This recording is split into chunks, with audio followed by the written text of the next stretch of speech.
په ټولنیزو رسنو چې کله نه د ځینو شخصي تعلیمي ادارو هغه فرمان جاری شو کوم چې دوی په خپلو زده کوونکو باندې د خپلې مورنۍ ژبې پښتو په ویلو بندیز لګولی دی، نو په رسنو تود باد شروع شوی او د دې عمل غندنه روانه ده. قانون پوهان وایي چې دا د پاکستان د اساسي قانون خلاف عمل دی. د پیښور های کورټ وکیل جابر شاه ډوکیډ وایي چې دوی د فروری په 15مه نیټه د خیبر پښتونخوا پرایوټ سکول ریګولیټ نه د دغه سکولونو خلاف درخواست جمع کړو. جابر شاه وایي کو د قانون سرغړونکي سکولونه د دغه عمل نه پشاشل نو خبوي ګیننو د دې مطلب بداوي چې د ریاست جبه خوم بدلی دي او ریاست د خپل آئین نه خوم منحرف دي. کواتاټي د دې خلکو خلاف ګام پورته نکړو نو زما ریټ پیټیشن یعنی درخواست تیار پروت دی، زه به عدالت کې جمع کړم. دغه د حکمنامې کاغذ چې په سر یې پیښور ماډل های سکول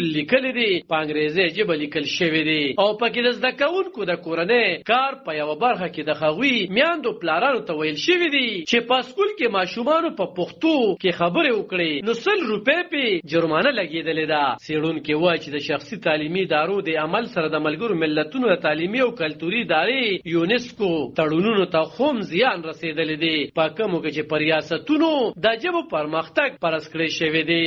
تاریخ پوه او څېړونکي خیاط روحاني وایي چې د پاکستان د آئین په 13 ترمیم کې د صوبو ته اختیار ورکړی شوی دی چې د مورنو ژبو د پرمختګ لپاره به ځانګړي ګامونه پورته کوي. د شخصي سکولونو دغه عمل د پاکستان د آئین سرغړونه ده او دغه سکولونه باید د دې نه منع کړي شي. پوهان وایي چې تر ټولو غوره علم خپله مورنۍ ژبه کې ترلاسه کیږي، خو د بده مرغه په پاکستان کې د میاندو پلارانو سوچ دا دی چې د دوی بچي به هغه وخت ښه عالم وي چې په انګریزي ژبه ښه پوهیږي. تعلیمي ماهر او څېړونکي ډاکټر فضل رحیم مروت وایي چې روس، چین، ایران او داسې نورو هیوادونو کې انګریزي نه ویل کیږي. دلته پاکستان کې اکثره کسان بهانه کوي چې انګریزي د نوې ټکنالوژي ژبه ده، هغه د معلوماتو ژبه ده، د رسنیو ژبه ده، خو دا ټول دروغ دي. د شخصي تعلیمي ادارو لخوا د دریځ اورېدو ډېرې خسې وشوې چې دوی ولې دغه ګام پورته کړی دی، خو په دې اړه دوی د سوینا څخه ډډه کوله. ویل کېږي چې مورنۍ ژبو کې په